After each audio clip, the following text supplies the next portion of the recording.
The rabbit sends a little bill. It was the white rabbit, trotting slowly back again and looking anxiously about as it went, as if it had lost something. And she heard it muttering to itself, "The Dutchess, the Dutchess! Oh, my dear paws! Oh, my fur and whiskers! She'll get me executed, as sure as ferrets are ferrets. Where can I have dropped them, I wonder?"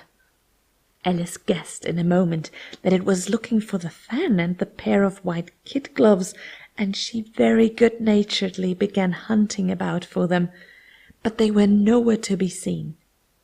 Everything seemed to have changed since her swim in the pool, and the great hall with the glass table and the little door had vanished completely.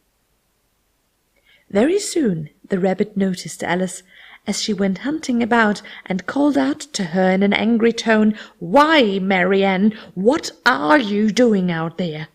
Run home this moment and fetch me a pair of gloves and a fan. Quick now!" And Alice was so much frightened that she ran off at once in the direction it pointed to, without trying to explain the mistake that it had made. "He took me for his housemaid," she said to herself as she ran. "How surprised he'll be when he finds out who I am. But I'd better take him his fan and gloves, that is, if I can find them." And she said this. She came upon a neat little house, on the door of which was a bright brass plate with the name W. Rabbit engraved upon it. She went in without knocking, and hurried upstairs in great fear lest she should meet the real Marianne and be turned out of the house before she had found the fan and gloves. "How queer it seems," Alice said to herself, "to be going messages for a rabbit. I suppose Dinah will be sending me on messages next." And she began fancying the sort of thing that would happen. "Miss Alice, come here directly and get ready for your walk." "Coming in a minute, nurse, but I've got to watch this mouse hole till Dinah comes back and see that the mouse doesn't get out. Only I don't think," Alice went on, "that they'd let Dinah stop in the house if it began ordering people about like that."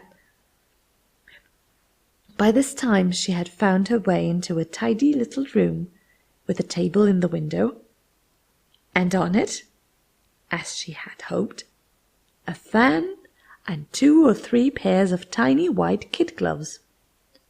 She took up the fan and a pair of the gloves, and was just going to leave the room when her eye fell upon a little bottle that stood near the looking-glass. There was no label this time with the words "Drink me," but nevertheless she uncorked it and put it to her lips. "I know something interesting is sure to happen," she said to herself, "whenever I eat or drink anything, so I'll just see what this bottle does. I do hope it will make me grow large again, for really I'm quite tired of being such a tiny little thing." It did so indeed, and much sooner than she had expected. Before she had drunk half of the bottle, she found her head pressing against the ceiling and had to stoop to save her neck from being broken. She hastily put down the bottle, saying to herself, "That's quite enough. I hope I shan't grow any more. As it is, I can't get out at the door. I do wish I hadn't drunk quite so much." Alas, it was too late to wish that. She went on growing, and very soon had to kneel down on the floor. In another minute there was not even room for this, and she tried the effect of lying down with one elbow against the door and the other arm curled round her head. Still she went on growing, and as a last resource she put one arm out of the window and one foot up the chimney, and said to herself, "Now I can do no more. Whatever happens, what will become of me?" Luckily for Alice, the little magic bottle had now had its full effect, and she grew no larger. Still, it was very uncomfortable, and as there seemed to be no sort of chance of her ever getting out of the room again, no wonder she felt unhappy. It was much pleasanter at home, thought poor Alice, when one wasn't always growing larger and smaller and being ordered about by mice and rabbits. I almost wish I hadn't gone down that rabbit hole. And yet, it's rather curious, you know, this sort of life. I do wonder what can happen to me. When I used to read fairy tales, I fancy that kind of thing never happened. And now here I am, in the middle of one. There ought to be a book written about me, that there ought. And when I grow up, I'll write one. But I am grown up now, she added in a sorrowful tone. At least there's no room to grow up any more here. But then, thought Alice, shall I never get any older than I am now? That will be a comfort, one way. Never to be an old woman, but then always to have lessons to learn. Oh, I shouldn't like that. Oh, you foolish Alice, she answered herself. How can you learn lessons in here? Why, there's hardly room for you, and no room at all for any lesson books. And so she went on, taking first one side and then the other, and making quite a conversation of it altogether. But after a few minutes she heard a voice outside and stopped to listen. "Mary Ann, Mary Ann," said the voice, "fetch me my gloves this moment."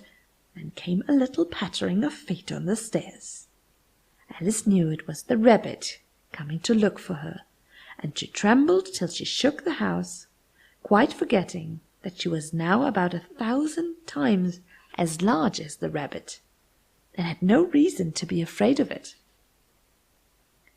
Presently the rabbit came up to the door and tried to open it. But as the door opened inwards and Alice's elbow was pressed hard against it, that attempt proved a failure. Alice heard it say to itself, "Then I'll go round and get in at the window." "That you won't," thought Alice, and after waiting till she fancied she heard the rabbit just under the window, she suddenly spread out her hand and made a snatch in the air. She did not get hold of anything, but she heard a little shriek and a fall and a crash of broken glass, from which she concluded that it was just possible it had fallen into a cucumber frame or something of the sort. Next came an angry voice, the rabbit's. "Pat, Pat, where are you?" And then a voice she had never heard before. "Sure, then I'm here, digging for apples, your honour." "Digging for apples, indeed," said the rabbit angrily. "Here, come help me out of this." Sounds of more broken glass.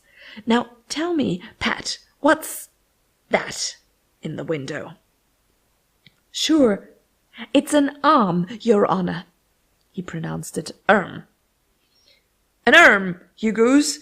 Who ever saw one that size? Why, it fills the whole window." "Sure it does, your honour, but it's an arm for all that." "Well, it's got no business in there. At any rate, go and take it away." There was a long silence after this, and Alice could only hear whispers now and then, such as, "Sure, I don't like it, your honour, at all, at all." "Do as I tell you, you coward." And at last she spread out her hand again and made another snatch in the air. This time there were 2 little shrieks, and more sounds of broken glass. "What a number of cucumber frames there must be," thought Alice. "I wonder what they'll do next. As for pulling me out of the window, I only wish they could. I'm sure I don't want to stay in here any longer." She waited for some time without hearing anything more. At last came a rumbling of little cartwheels, and the sound of a good many voices, all talking together. She made out the words, "Where is the other ladder? Why, I hadn't to bring but one. Bill's got the other. Bill, fetch it here, lad. Here, put 'em up at this corner. No, tie 'em together first. They don't reach half high enough yet. Oh, they'll do well enough. Don't be particular. Here, Bill, catch hold of this rope. Will the roof bear? Mind that loose slate. Oh, it's coming down. Heads below." A loud crash. "Now, who did that?" "It was Bill, I fancy. Who's to go down the chimney?" "Nay, I shan't. You do it." "That I won't, then. Bill's got to go down. Here's Bill. The master says you've got to go down the chimney." "Oh, so Bill's got to come down the chimney, has he?" said Alice to herself. "Why, they seem to put everything upon Bill. I wouldn't be in Bill's place for a good deal. This fireplace is narrow, to be sure, but I think I can kick a little." She drew her foot as far down the chimney as she could, and waited till she heard a little animal, she couldn't guess of what sort it was, scratching and scrambling about in the chimney close above her. Then, saying to herself, "This is Bill," she gave one sharp kick and waited to see what would happen next. The first thing she heard was a general chorus of, "There goes Bill!" Then the rabbit's voice alone, "Catch him, you by the hedge!" Then silence, and then another confusion of voices. "Hold up his head! Brandy now! Don't choke him! How was it, old fellow? What happened to you? Tell us all about it." Last came a little feeble squeaking voice. "That's Bill," thought Alice. "Well, I hardly know no more, thank you. I'm better now, but I'm a deal too flustered to tell you. All I know is something comes at me like a jack-in-the-box, and up I goes like a skyrocket." "So you did, old fellow," said the others. "We must burn the house down," said the rabbit's voice, and Alice called out as loud as she could, "If you do, I'll set Dinah at you." There was a dead silence instantly, and Alice thought to herself, "I wonder what they will do next. If they had any sense, they'd take the roof off."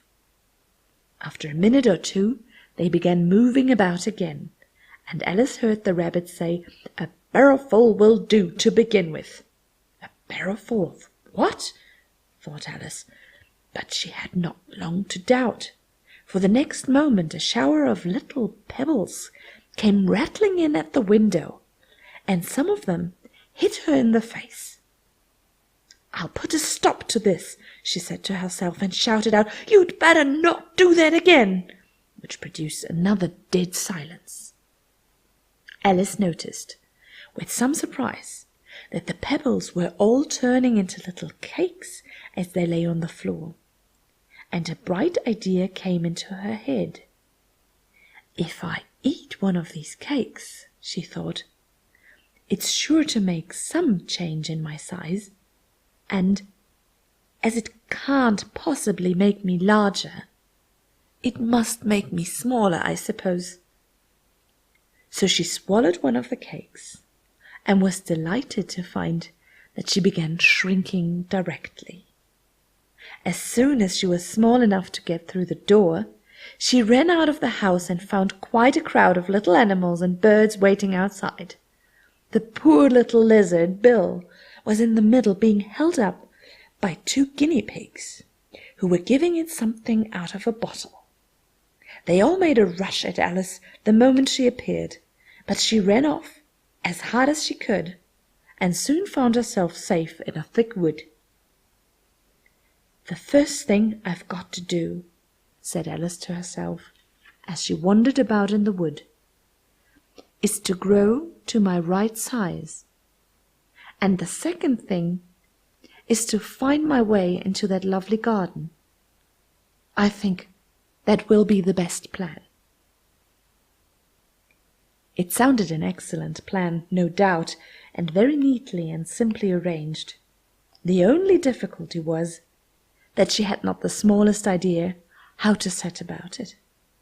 And while she was peering about anxiously among the trees, a little sharp bark just over her head made her look up in a great hurry. An enormous puppy was looking down at her with large round eyes and feebly stretching out one paw, trying to touch her. "Poor little thing," said Alice in a coaxing tone, and she tried hard to whistle to it, but she was terribly frightened all the time at the thought that it might be hungry, in which case it would be very likely to eat her up in spite of all her coaxing. Hardly knowing what she did, she picked up a little bit of stick and held it out to the puppy, whereupon the puppy jumped into the air of all its feet at once with a yelp of delight, and rushed at the stick and made believe to worry it. Then Alice dodged behind a great thistle to keep herself from being run over, and the moment she appeared on the other side, the puppy made another rush at the stick and tumbled head over heels in its hurry to get hold of it. Then Alice, thinking it was very like having a game of play with a cart horse, and expecting every moment to be trampled under its feet, ran round the thistle again. Then the puppy began a series of short charges at the stick, running a very little way forward each time, and a long way back, and barking hoarsely all the way, till at last it sat down a good way off, panting, with its tongue hanging out of its mouth, and its great eyes half shut. This seemed to Alice a good opportunity for making her escape, so she set off at once, and ran till she was quite tired and out of breath, until the puppy's bark sounded quite faint in the distance. "And yet, what a dear little puppy it was," said Alice, as she leant against a buttercup to rest herself and fanned herself with one of the leaves. "I should have liked teaching it tricks very much if I'd only been the right size to do it. Oh dear, I'd nearly forgotten that I've got to grow up again. Let me see, how is it to be managed? I suppose I ought to eat or drink something or other, but the great question is, what?" The great question certainly was, what? Alice looked tall round her at the flowers and the blades of grass, but she could not see anything that looked like the right thing to eat or drink under the circumstances. There was a large mushroom growing near her, about the same height as herself, and when she had looked under it, and on both sides of it, and behind it, it occurred to her that she might as well look and see what was on top of it.